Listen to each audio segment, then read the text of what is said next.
All right, number 3.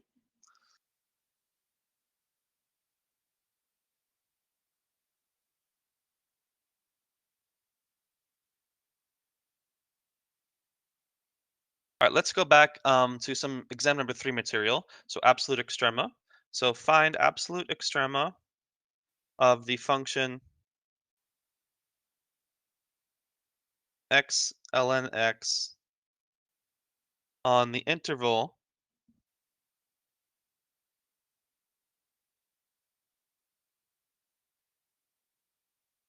let's say e to the negative 4 to e to the 5.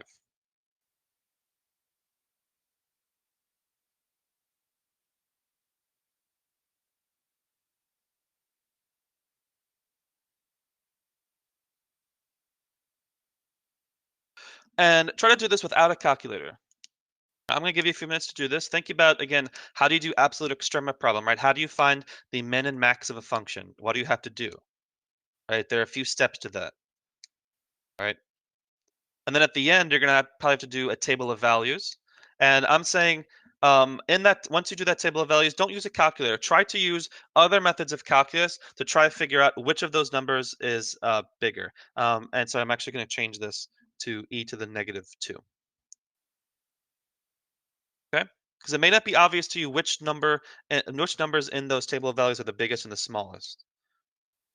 But you can use calculus to actually figure that out. I'm going to now give you, let's say, 5 minutes and some seconds to figure this out. Again, if you have questions during, just ask during the time.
All right, so let's take a look at this.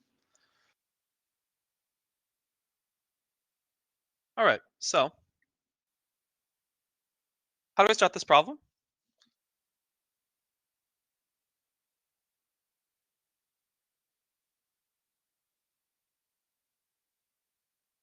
Find the derivative of f. Good. Why are we finding the derivative of f? And I always kind of joke that that's the answer to 99% of the questions in this class. All right, critical numbers. Okay.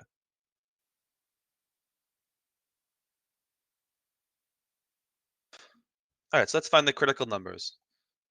So first of all, where does f prime of x not exist? So that is actually none, right? This function is differentiable everywhere, right? X and ln of x, they are each differentiable on their domain. So the product is also differentiable on its domain. And now let's look at these stationary points. So we get f prime of x is equal to, so first derivative second plus second derivative first.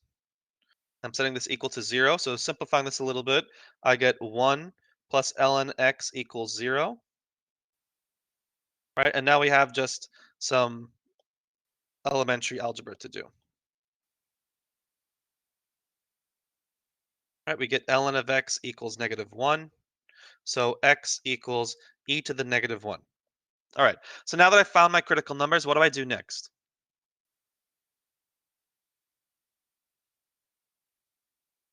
I just have one critical number, e to the -1. All right, do a sign chart. Do I necessarily have to do a sign chart? I mean, I actually am going to do a sign chart in this case, but it's kind of unique to this problem. Right, I would actually do a table of values first, right? Why would I do a table of values? When you have a closed and bounded interval, right? Like Sahana just said, you plug the endpoints in and the critical numbers into the original function. And that table of values, you just look at which one's the biggest, which one's the smallest. Now, in this particular problem, I don't think it's obvious which one's the smallest and which one's the biggest. So we will do a sign chart to kind of make sure of that. But in general, you would do a table of values and kind of cross your fingers and hope you can take it from there. I mean, you will have a calculator on the exam, so you could just use a calculator also, but I want to show you to do things without a calculator.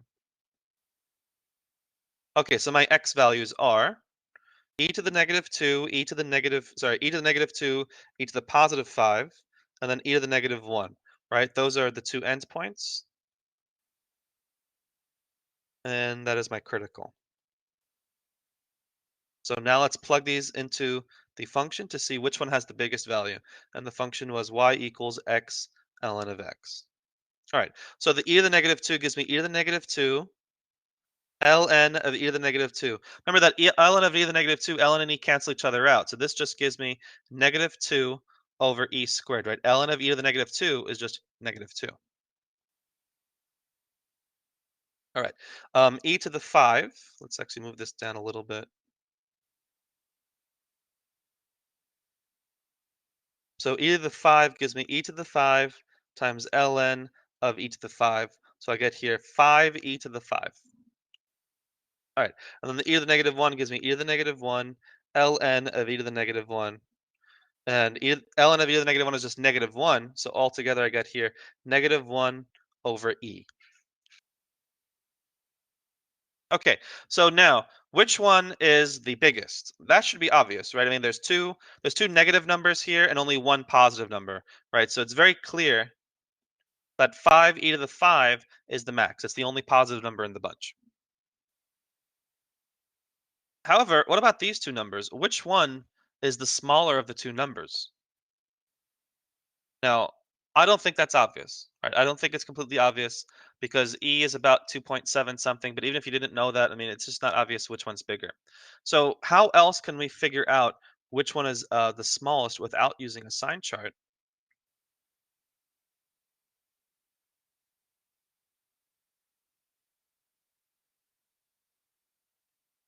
Oh, sorry, without using a calculator, we're going to use a sign chart.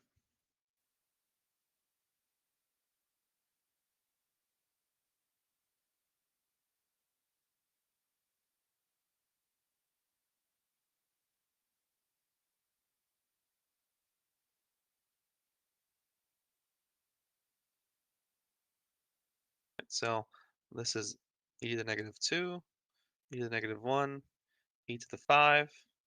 I'm looking at shape of f prime, right? And then I also have, say, um, shape of f prime. I meant to say sine of f prime. Oops. Sine of f prime, shape of f, and let's also note our test points. Now let's just choose good test points, right? Let's choose here, let's choose, say, e to the 1. And let's choose here e to the negative 1.5, right? I need to make sure that I get a number in between those two values. So I think that's the easiest thing, just to choose a number in between the exponents and do e to that exponent. Okay. Now the derivative, recall, was 1 plus log x. Let's see. F prime of e to the negative 1.5 and f prime of e to the 1. So here I get 1 plus ln e to the 1. So I get 1 plus 1 equals 2. Here I get 1 plus ln e to the negative 1.5, which is 1 minus 1.5, so negative 0.5. So I find that my sign chart goes negative and then positive. So what does that mean? I actually have a local minimum there. So this tells me that, so let's keep in mind what was happening. E to the 5, I already know is the biggest number because it was the only positive number in the bunch, right? So this is already the biggest number. Then the issue was, let me use a different color. So e to the 5 was the biggest. The issue was, which of these gives the smaller number?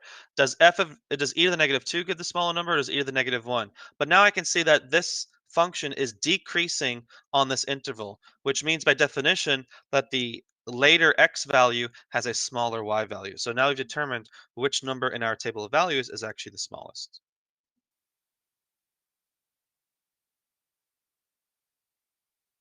So the max of f is 5 e to the 5, and the min of f is negative 1 over e. Right? That was the value? Yeah, negative 1 over e. And I'll also write here, no, you could have actually done this a little bit easier. You didn't actually have to do a sign chart. You could have also just done the second derivative test to determine that e to the negative 1 gives you a local minimum.